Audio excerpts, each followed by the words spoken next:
విజయవాడ వ్యాప్తంగా భారీ వర్షాలు కురుస్తున్నాయి. Singh Nagar, bench circle, Bandar road, Vijayawada వారధి సహా పలు ప్రాంతాలు జలమయమయ్యాయి. ట్రాఫిక్ జామ్ తో నగర వాసులు తీవ్ర ఇబ్బందులు పడుతున్నారు.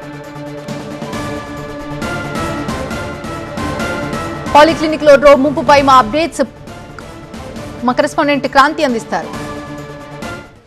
ఎడతెరిపి లేని వర్షంతో బెజవాడ మొత్తం కూడా జలమయమైంది. ప్రజెంట్ నేను ఏలూరు రోడ్లో ఉన్నటువంటి ప్రధాన రహదారుల్లో ఉన్నాను. అయితే మనమున్న పాయింట్ చూసుకుంటే కనుక ఇది లలితా జ్యువెలర్స్ అండ్ అలాగే మనం చూసుకుంటే బెంచ్ సర్కిల్ దగ్గర నుంచి రామారపాడు సిటీలో ఉన్నటువంటి చాలా ప్రాంతాలన్నీ కూడా జలమయమైపోయాయి. ప్రధాన రహదారులన్నీ కూడా వరద నీటితో మునిగిపోయినటువంటి పరిస్థితి కనిపిస్తోంది. దాదాపు వాహనదారులందరూ కూడా వెళ్లి రావడానికి కూడా ఇబ్బందులు పడుతున్నటువంటి పరిస్థితి. ఇక ఇవాళ రేపు ఎల్లుండి 3 రోజుల పాటు ఇదే స్థాయిలో వర్షాలు పడేటటువంటి అవకాశం ఉందని చెప్పి వాతావరణ శాఖ హెచ్చరికలు జారీ చేసిన నేపథ్యంలో అధికారులందరూ కూడా అప్రమత్తమయ్యారు.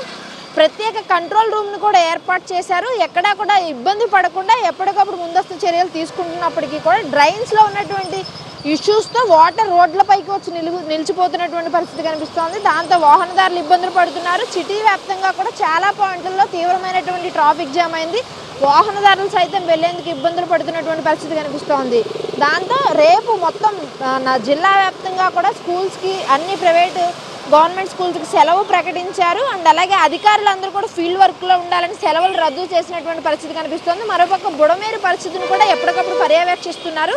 విజయవాడకు బుడమేరు ముప్పు అనేటటువంటి అసత్య ప్రచారాన్ని కొట్టివేస్తూ ఎప్పటికప్పుడు అప్రమత్తంగా ఉన్నాము. ఎవరు కూడా అపోహలు, అసత్య ప్రచారాలు నమ్మొద్దు అని చెప్పి కూడా హెచ్చరికలు జారీ చేస్తున్నటువంటి పరిస్థితి అయితే కనిపిస్తోంది. సో ఇప్పటికీ విజయవాడ వ్యాప్తంగా వర్షం పడుతూనే ఉంది.